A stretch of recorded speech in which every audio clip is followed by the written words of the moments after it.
गिरिडीह विधान लोकसभा क्षेत्र में सांसद के द्वारा कोई काम नहीं हुआ। मैं वैसे विरोधियों को चुनौती देता हूं, वैसे दलालों को भी चुनौती देता हूं जो सरकार की दलाली कर रहे हैं। मैं अभी आप लोगों के बीच में 5 साल का उपलब्धि जो आज तक का इतिहास है कि गिरिडीह लोकसभा क्षेत्र में इतना विकास का काम कभी नहीं हुआ जितना मैंने 5 साल में करके दिखाया, जो आपके बीच में उपस्थित, जो आपके बीच में मैं प्रस्तुत किया हूं अभी, जो एक किताब के रूप में है। और मैं तमाम कार्यकर्ताओं से, पंचायत और ग्राम के पदाधिकारियों से यही कहूंगा कि सबके घर में एक एक बुक हम भेजने का काम करेंगे, ताकि आप गांव वाले एक एक व्यक्ति तक को आप बता सके कि एक सांसद के द्वारा कितना विकास का काम हुआ। और मैं वैसे दलालों को भी, जो भी सत्ता में बैठे हुए, हमारा तो विकास का किताब है जो एक आईने की तरह है, जिसको आप पढ़ सकते हैं, जिसको आप देख सकते हैं। वही उल्टा आप वर्तमान सरकार में जाइए, हम लोग का विकास का किताब है तो उन लोगों का घोटाला का किताब बन रहा है,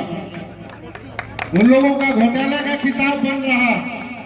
घोटाला में मुख्यमंत्री जेल जा रहा है, घोटाले में सरकार के और कई पदाधिकारी, वरिष्ठ पदाधिकारी जेल में जा रहे हैं। और अभी कई विधायकों का भी नंबर, अभी कल ही देख रहे होंगे कांग्रेस के विधायक के यहाँ भी छापामारी हुआ, करोड़ों करोड़ रुपए का जमीन का हेरा फेरी, ट्रांसफर पोस्टिंग का धंधा हो रहा। अभी धनबाद है, कोयलांचल क्षेत्र है, कोयला में कितना लूट हुआ है एक एक लोग जानते हैं, जमीन में कितना लूट हुआ एक एक लोग जानते हैं। पत्थर घोटाला हुआ, बालू का तो खैर कहना ही नहीं है। अभी एक एक गाड़ी में किस प्रकार वसूली हो रहा है, किसी से छिपा हुआ नहीं। मैं इसलिए आप लोगों से कहना चाहूंगा, कुछ दलाल लोग हैं जो लोगों को बरगलाने का प्रयास कर रहे हैं, मैं वैसे लोगों को खुली चुनौती देता हूं। यदि गिरिडीह लोकसभा क्षेत्र में जो विकास का काम हुआ, भारत सरकार के द्वारा जो विकास का काम हुआ, उसका एक एक आंकड़ा, एक एक प्रगति रिपोर्ट में आपके बीच में दिया। और चाहे पेयजल का बात हो, चाहे सिंचाई का बात हो, रेल सुविधा की बात हो, प्रधानमंत्री सड़क योजना का बात हो, नल जल योजना हो, जल जीवन मिशन, गरीब कल्याण योजना, प्रधानमंत्री आवास योजना, आयुष्मान भारत योजना, प्रधानमंत्री किसान समृद्धि निधि, प्रधानमंत्री आपदा राहत कोष, और कोरोना काल जो सबसे बड़ा आपदा आज तक का आज हम लोगों के बीच में, उस समय 2 साल जो कोरोना काल बीता,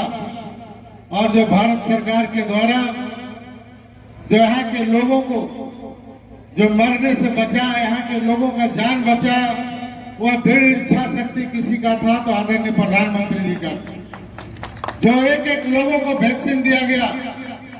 एक एक जो लोग रोज मजदूरी करते थे, रोज खाते थे, सभी लोगों को अनाज मुहैया कराया गया, यह दृढ़ इच्छा शक्ति प्रधानमंत्री का था। उसी समय आप लोग देखे होंगे राज्य सरकार का भी आया, राज्य सरकार का एक भी योजना नहीं आया, एक भी योजना नहीं आया कोरोना काल में। एक तो योजना आया था कि मरिएगा तो फ्री में कफन देंगे, यही योजना आया था राज्य सरकार, यही आया था ना। तो इस तरह से राज्य सरकार जिस प्रकार झारखंड को आश्वासन दिया, नौकरी के नाम पर ठगने का काम किया,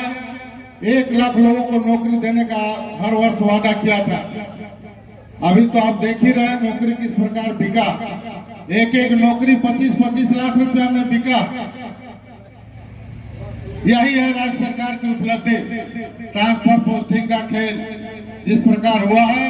आने वाले समय में मोदी जी की गारंटी है कि लोगों को सुरक्षा देना, और जो लोग इस प्रकार भ्रष्टाचार से लिप्त रहेंगे, कोई भी बचने वाला नहीं, हर आदमी को जेल जाना पड़ेगा जो भ्रष्टाचार में लिप्त है, जो जनता का पैसा लूट रहा। इसलिए मैं आप लोगों से यही कहूंगा, आने वाले समय में, यह चुनाव का समय, बहुत से लोग अभी आप बरगलाने का लोग प्रयास करेगा, बहुत सारे लोग देखते हैं फेसबुक में उल्टा पलटा लिखता, तो मैं वैसे लोगों को भी आप लोग चुनौती दीजिए,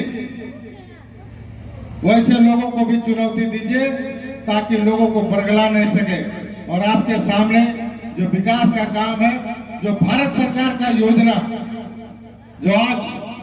पूरे देश में जो हम लोगों का भारत सरकार के द्वारा जो लोकसभा से हम लोगों ने बिल भी पास किया कई महत्वपूर्ण बिल पास किया, उसमें सबसे ज्यादा आधी आबादी जो हमारी महिला आरक्षण बिल जो हम लोगों ने पास किया, जो हर जगह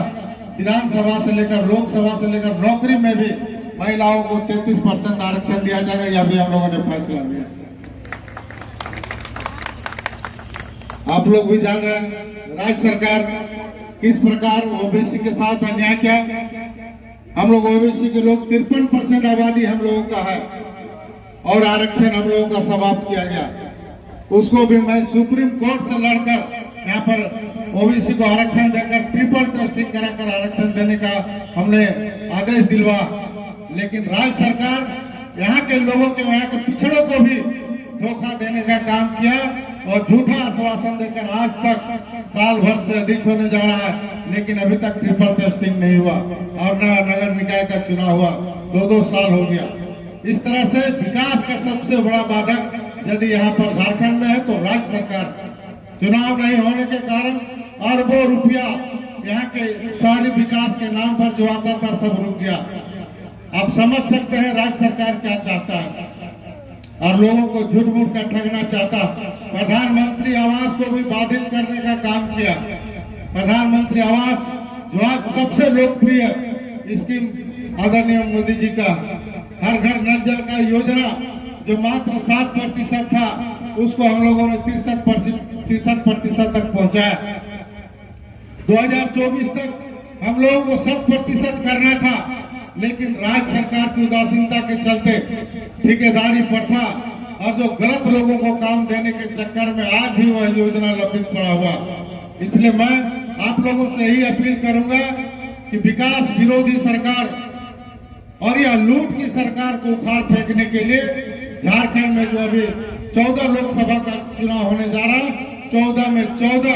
एनडीए का उम्मीदवार जीते, यह संकल्प हम लोगों को लेना चाहिए और वैसे सरकार को मुंह तोड़ जवाब देंगे कि आपको सरकार बर्खास्त किया और 14 का 14 लोकसभा सीट झारखंड का एनडीए के खाते में मोदी जी के नेतृत्व में जाएगा। यह संकल्प के साथ हम लोग यहाँ से देंगे। मैं पुनः आप सभी लोगों को बधाई देता हूँ, धन्यवाद देता हूँ।